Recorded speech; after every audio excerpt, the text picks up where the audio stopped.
Why, hello there, and welcome to this video. My name is Leah. I'm a new progressive YouTuber. I have recently started doing Wednesday and Saturday shows to talk about the big news stories, cultural trends, whatever I feel like talking about, all from a progressive point of view, so that I can use my political energy for good. Recently, for obvious reasons, my show has been focused on the Kamala Harris campaign and all that stuff. And of course, this week we recently just had the DNC. Now, I did not have a Wednesday show because I was actually recording my Wednesday show last Wednesday. I normally do it on like Tuesday nights, but I was running a little bit out of time this past week. And so I was trying to do it like Wednesday morning, afternoon before I went to work. And my OBS froze in the middle of recording. Like I was like 30, 40 minutes in and my OBS froze. And I just did not have enough time to re-record in order to edit it before I went to work that day. So I just literally didn't have time to do it. I really wish I could devote like a lot more time to this and that I could like do this as a full-time job instead of having a full-time job and doing this on the side. But for right now, obviously I do need to prioritize my job. So like I can't just miss work or something to put out a show or anything like that. But yeah, I do apologize to those that were looking forward to a show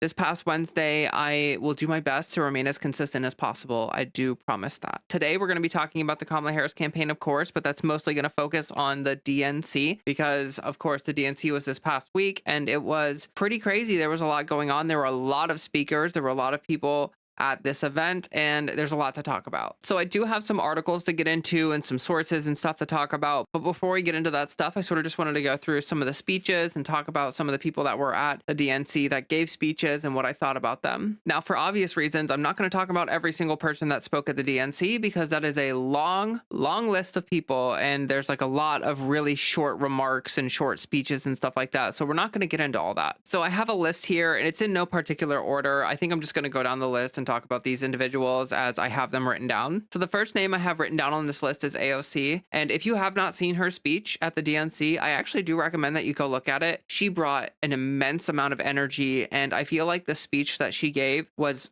very dense in terms of content, but was like also very emotionally charged. Like it was a really good speech. Like I do feel like she probably had one of the better speeches at the DNC, and I was really happy to see that, to be totally honest. I really like AOC. I think she's a good warrior for progressive values, and I think that even though she's had some disappointing moments having to kowtow to like decorum and stuff like that, overall I feel like she has been a really good warrior for progressive values within the position that she's in. So it's good to see her get on stage and kill it. Like I feel like she has a really long good career ahead of her, so like seeing her be this charismatic at her young age of 30 whatever 35 I think, then yeah, that's awesome. But I just thought it was really cool that she gave such an inspiring and emotional and dense speech. Now next on this list we have Hillary Clinton. I do not like her very much. I'm not a very big fan of the Clintons because they are like the biggest fans of neoliberalism, like social democrats, you know, like they are the social democrats, so they're like the root of that sort of movement. And I do not really appreciate a lot of that sort of like decorum humping mentality where like they just care so much about the status quo and the establishment. Like I really think that Democrats should try to push a little more against the establishment and status quo. So the fact that they sort of like bend the knee to it is really off-putting. Her speech was okay. I mean, it was nice to see her endorse Kamala Harris and stuff like that. And she spent a lot of her speech talking about like the glass ceiling of like the first woman president kind of thing, how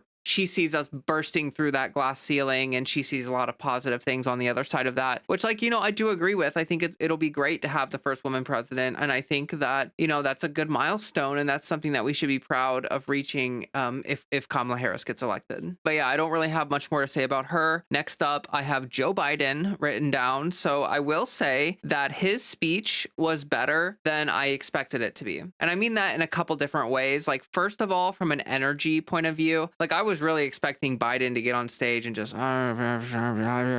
like mumble his way through it. But he brought a lot of energy that was kind of reminiscent of his State of the Union speech that he gave. You know, the one where like Republicans were calling him like cracked out Joe or whatever they were calling him, like coked out Joe or whatever. It was so stupid. But yeah, he basically just spent the entire time bragging about his policy record and trying to bring up all the stuff that he did that he felt like was amazing. And I will say that some of the stuff that Joe Biden did domestically was really good. I mean, he did do some domestic stuff that I didn't expect him to do. Like, he was more progressive in his policy positions and what he actually did with his agenda than I thought he would be. Like, I thought he was going to be the most establishment person ever. I mean, he's like the Clintons, like they're really about that decorum and that establishment worship. But not only was the energy pretty good and the substance of the speech was pretty all right, like his delivery was a little garbled at times. Like, you could tell that he was sort of struggling to keep up with the energy and the pace of the speech that he was giving. But I do have to give him credit. Like, he brought up the Gaza protesters. There are a lot of protests at the DNC this past week, and we are going to talk about that. I have a story, an article that goes over it. But specifically with Biden, I feel like it's really important to mention that the protesters got his attention. He did mention that the protesters have like a good point to make and that he respects their voices and that he hears them.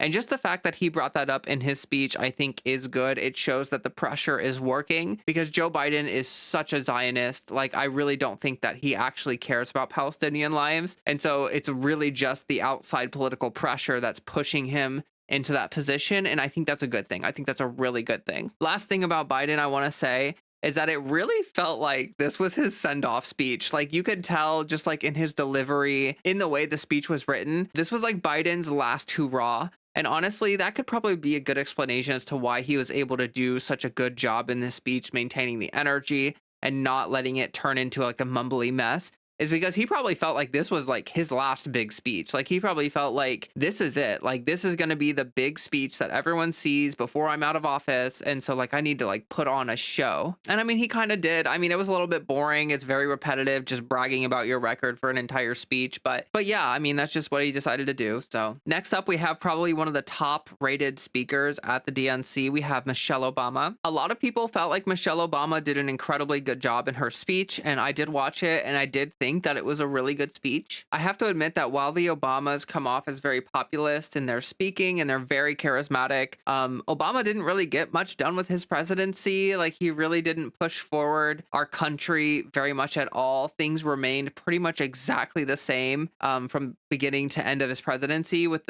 very slight changes. Like, we got the Affordable Care Act, and it's honestly like that's the one big thing that he did that we can talk about, and that was incredibly flawed in its execution. So like, I don't have like I don't hate Obama or anything. Like, I thought he was a decent president in certain ways, but I think that just like he harmed our country in the sense that like he didn't spend his political capital as much as he could have. He didn't fight as hard as he could have to get his agenda done. And in terms of like foreign policy and stuff like that, he was not good at all. He did a lot of drone war stuff, that like a lot of drone strikes, a lot of stuff like that. If you want to look that up, that's not very good. So all of that is just to say that like I'm not a big fan of the Obamas. Like, I think they're all right. Like, I don't hate them as much as I hate some politicians, but I definitely don't view them like favorably like I view Tim Walz. So Michelle Obama's speech was pretty good. Again, she's very charismatic, so is Barack Obama, but like she spent a lot of time calling for action, calling the crowd to vote, to do what they can to elect Kamala Harris. So like a lot of her speech was essentially just a big call to action. But like, if you really, really break down her speech as well as Obama's speech, it just wasn't anything new. It was very similar to the kinds of things that we heard from them during the Obama presidency. So it just didn't really feel all that new or exciting. It kind of felt like a lot of rehashed points. Like, it just kind of is what it is. She did a lot of nods to things like when they go low, we go high. I think she referenced that in her speech or whatever. But I think the reason people liked it so much is just because she has a good charisma and she brings a lot of good positive energy to the stage. So that, on top of the excitement that's already there at the convention, I feel like that's basically the reason why people liked her speech so much. Barack Obama's next on this list, and I'm not really going to talk about his speech very much. It was very much like the kind of speech that Obama would have made as president. Like, it really was not that special or unique or interesting. He had a funny moment where he mentioned Trump being obsessed with crowd sizes. And he did this hand motion to kind of indicate that Trump was maybe a little self-conscious about the size of something. Other than that, I feel like it was like an all right speech. I do think that Obama tried way too hard to be hip and cool. He kept trying to use like internet lingo in his speech. Like he said that like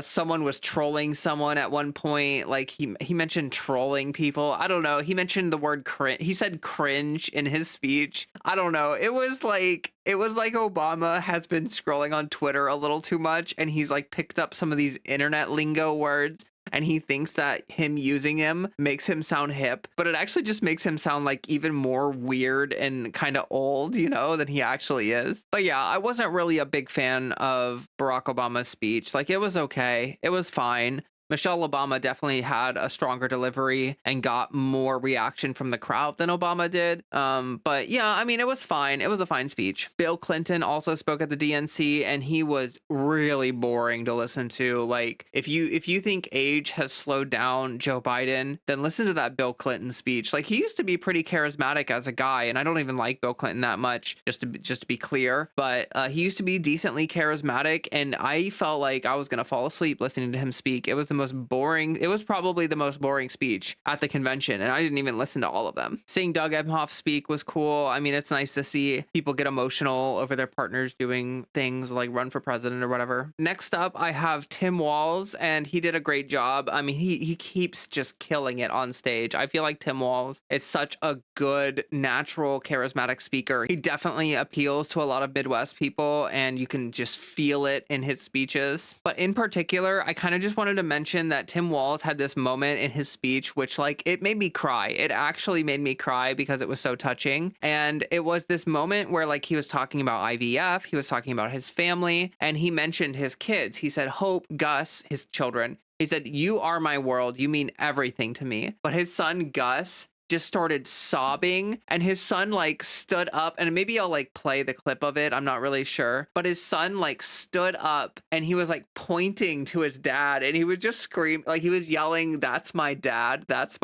while crying. Like, it was almost that meme of like the pointing and oh my gosh, like it was just such a wholesome moment. Like, you can see the love and emotion, and it just was so powerful. Like, honestly, probably one of the most touching moments at the DNC, and I'm so glad that got caught on camera. Like, when has Donald Trump or any of his children ever gotten that emotional about the love that they share? Like, I don't think I've ever seen his children like cry in joy over how much their father loves them or how much they love their father. But yeah, that was a great speech from Tim Walz, and honestly, that moment was really beautiful and it made me really happy to see. Lastly, I just want to talk about Kamala. She had a very, very good speech at the DNC. If you've been following the Kamala campaign, she's been working on her stump speech rather continuously. Like, she's been going to these campaign rallies and she's been giving essentially the same speech over and over, but she sort of reworks it between the events and adds things or removes things. And I'm not going to lie to you, it feels like she reworked some parts of her speech and added detail in certain places, and overall just like really built out her speech, and it was fantastic. Like, I think Kamala Harris, like, this is the best campaign speech that she has given thus far, and to see her improve her speech over time, to improve the campaign speech, to improve the content of it and her delivery of it as well, I think that's fantastic. Like, if you go and look at her first campaign speech and then you go and you watch this DNC speech, the improvement is really noticeable. And I do want to mention that Kamala Harris did talk about Gaza and did talk about pushing for the ceasefire in her speech. That was something that she mentioned that I feel like it's important to bring up, that was mentioned in her speech. She said that Biden and her are working around the clock to arrive at a ceasefire and that it needs to happen now. That has been her rhetoric, is that we need a ceasefire now. And I feel like essentially that's about as strong as her rhetoric can be right now.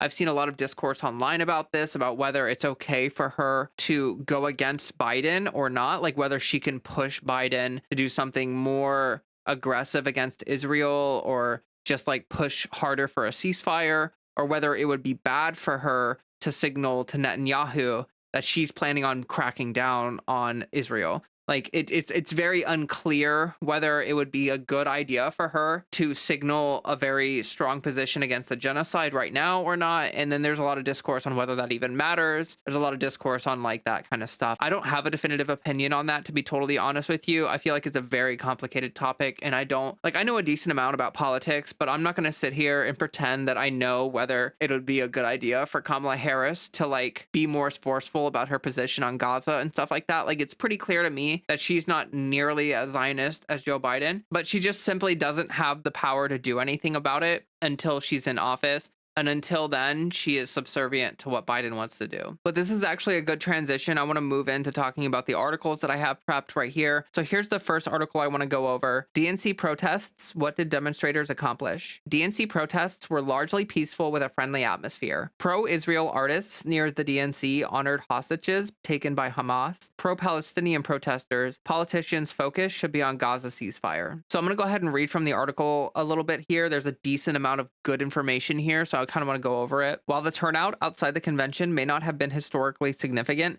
organizers say they achieved something the leaders inside did not, making the war in Gaza a part of the agenda. So what happened over the last week? Demonstrations from both Israel and Palestinian supporters filled the streets outside of the DNC. On the first official day of the convention Monday, pro-Palestinian protesters breached a small portion of a security fence outside the DNC in the afternoon. Chicago Police Superintendent Larry Snelling confirmed the breach at a press briefing on the outer perimeter, but said they were not linking it with the entirety of the protest. No major injuries were reported at protest Monday, he said. The demonstrations throughout the week were largely peaceful, except for Tuesday, when there were clashes between police and protesters that led to dozens of arrests outside of the Israeli consulate. 2 protesters were taken to the hospital, Snelling told reporters, one with knee pain and the other with an issue concerning their finger. 2 officers also suffered minimal injuries, but refused medical attention, he said. A large portion of the arrests happened at the end of the night as police pinned the remaining demonstrators, some of whom they said were trying to get home, in a plaza and blocked them from leaving. Wednesday's protest was nowhere near as chaotic as Tuesday. The protest, approved in the 11th hour, gathered in Union Park. Around 400 to 500 people gathered with only a permit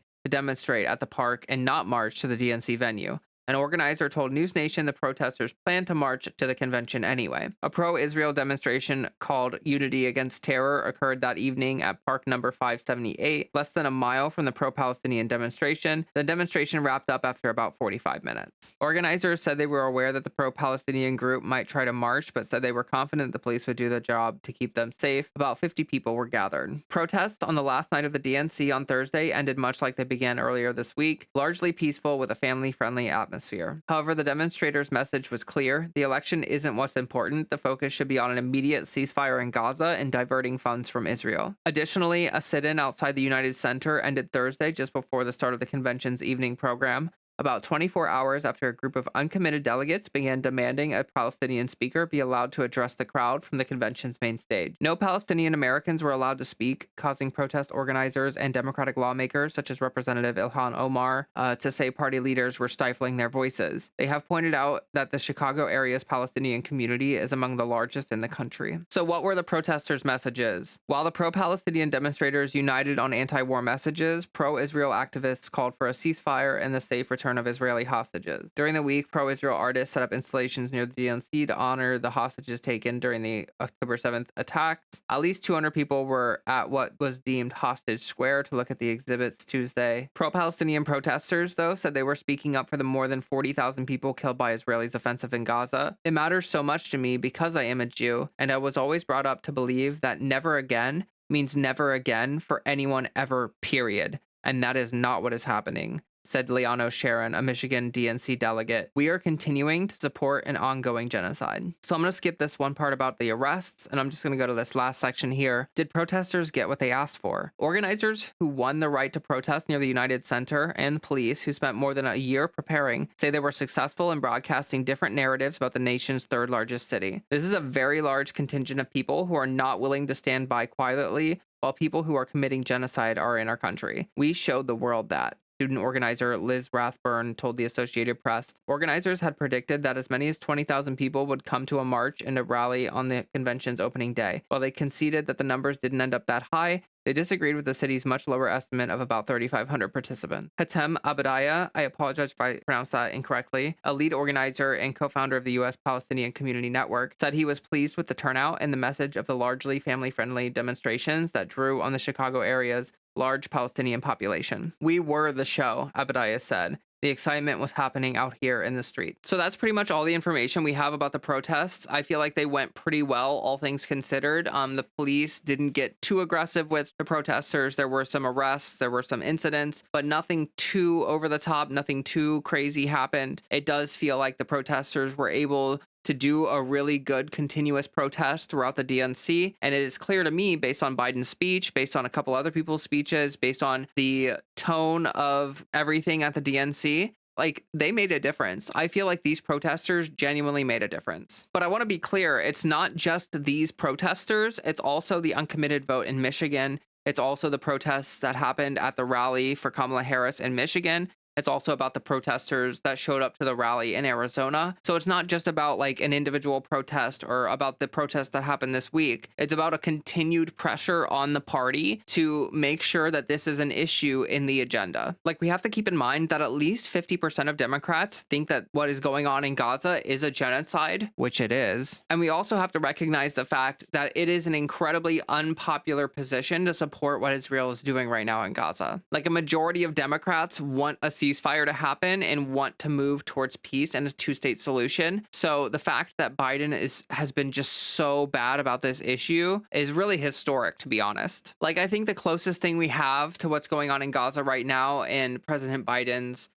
inability to recognize the popular position, it's very similar to what happened with Vietnam. But yeah, I'm really hopeful that the protests made a difference this week. Like, I feel like everyone going to the DNC had to see the protesters while they were engaging with the DNC. So it was sort of like a good way to make sure that the leaders of the Democratic Party are aware that this is a big issue for people. But only time will tell if it makes a difference, if these protests truly made a difference. Obviously, I'm hoping for an immediate ceasefire. Like, right now, there should have been a ceasefire forever ago. But I mean, this is necessary. We need a ceasefire ASAP. So this is the last article I have about the DNC. The joyful Democratic Convention is now over. The real test for Kamala Harris's campaign begins now. So I'm just going to go ahead and read a little bit from this. Over and over, from the massive stage in the electric convention hall, the Democrats this week predicted that Kamala Harris would defeat Donald Trump. They described her as a historic figure, the embodiment of hope, the president of joy. But amid the extraordinary optimism, former First Lady Michelle Obama offered a sober warning. No matter how good we feel tonight or tomorrow or the next day, this is going to be an uphill battle. The word of caution was quickly drowned out by the excitement that overwhelmed the standing room only 17,000 person arena in downtown Chicago. But as activists, operatives, and party leaders leave the Democratic National Convention and fan out across America,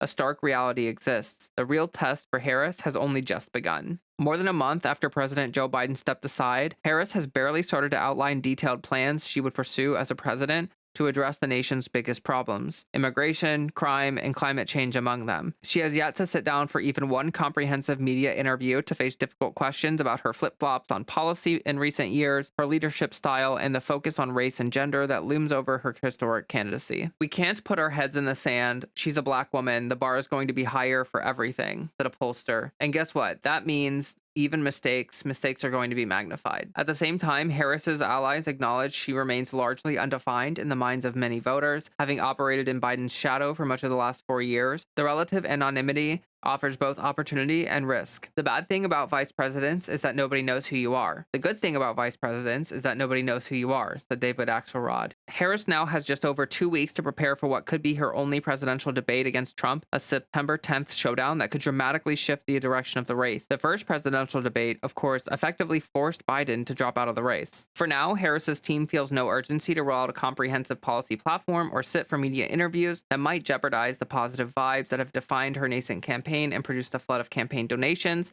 and a growing army of swing state volunteers. During a series of meetings throughout the convention week, her advisors cast her policy agenda as a continuation and expansion on Biden's first-term achievements, particularly on economic matters, even if it may look and sound different in some cases. Harris has notably dropped her opposition to fracking and her support for Medicare for All, which were defining features of her 2019 presidential campaign. Her aides insist her values remain the same, but she's embraced more centrist positions out of pragmatism. In recent days, the Republican former president has adopted a kitchen sink approach against Harris that includes attacks about her racial identity, her laugh, her record as vice president, and her history as a San Francisco liberal. He'll figure out how to get a message and land a political punch, said Josh Shapiro, who delivered a primetime convention speech this week. And then the rest of the article goes on to talk about polling and how her numbers have started to shift over the past month since she has taken over the campaign. Now, I do have to say with that article, I largely agree with what was said there, that like she has a lot to prove and she has a long road to fight, and this is still an uphill battle. That is all still very true. Like, there's a lot of excitement about the DNC. There's a lot of excitement about her speech, about everything that was going on. And that's all fantastic. I'm really happy to see that. I'm very excited that like Biden stepped aside. And I feel like the energy that we are feeling is a combination of relief and joy and excitement about the future. You know, we're not feeling like incredibly doomed or stuck with a second Trump presidency. We feel like there is hope, but it's incredibly important to keep in mind that this is still an uphill battle. She was the underdog at the beginning of this race, and all the polling is shifting. The polling is definitely shifting and more in her favor. She still has a long way to go before she can start feeling confident that she's going to win this race. And not only that, but she has yet to come out with a set of detailed policy positions, which has definitely been hurting her a little bit in terms of enthusiasm, as people are excited, but they kind of don't know what they're excited about. Like, they're excited, but they're not sure if they're excited for like Biden 2.0 or if she's maybe going to be a little more progressive on stuff. And it kind of seems like she's going to back off of some of her progressive values a little bit here. Like what was mentioned in the article, she used to support Medicaid for all. She used to support a ban on fracking, and she has kind of walked back some of those positions since starting her campaign. So that's a little unsettling to see. I do not want to see her move towards a more centrist position. I feel like a lot of the positivity and excitement built around her campaign is built around the idea that she's going to be more left wing than Joe Biden. She's going to be a little more progressive than Biden. So maybe she's going to get a little more done for the country and for the working class than Joe Biden. So I have my own little theory about this, about where she sits on policy stuff. I feel like if you look at Tim Walz and what he got done in Minnesota, there was reporting that said that the reason why Kamala Harris, or one of the reasons why Kamala Harris picked Tim Walz, was not only for his personality, but also for what he got done in Minnesota. She essentially said that everything that he got done in Minnesota is something that she would like to see done nationally. And so I think that says a lot about like what she will do with her platform. If you just look at what Tim Walz did in Minnesota, he did a lot of very good things. Now, did he convert Minnesota to communism? Did he convert Minnesota to communism? No, he did not deconstruct capitalism within his state. I think, unfortunately, we're going to be stuck with a little bit of incrementalism. But not only that, we're going to have to work within capitalistic structures to kind of adopt like socialistic values and policy positions and structures within a capitalistic system, which is essentially what I stand for. I'm a democratic socialist. So I essentially want to see more socialism within our system. I want to see more of a social safety net. I want to see more regulation in certain areas that will help people live happy, fulfilling lives. But yeah, I'm sort of hoping that this is more of just her signaling as a centrist, because whenever Democrats signal as progressive, the right wing loses their mind and has a big media meltdown. So if she can signal as more of a centrist, then she can avoid a lot of that right wing media meltdown kind of stuff. And honestly, Democrats aren't really going to say anything about her being more centrist versus more progressive. It's like, it's a very nuanced conversation. But she's not going to get a lot of bad press on the left, unfortunately, for being more of a centrist rather than being a left-winger. But maybe when she gets into office, she will surprise us, kind of like Joe Biden did, where he was actually way more progressive and left-wing and got a lot more done than I thought he would.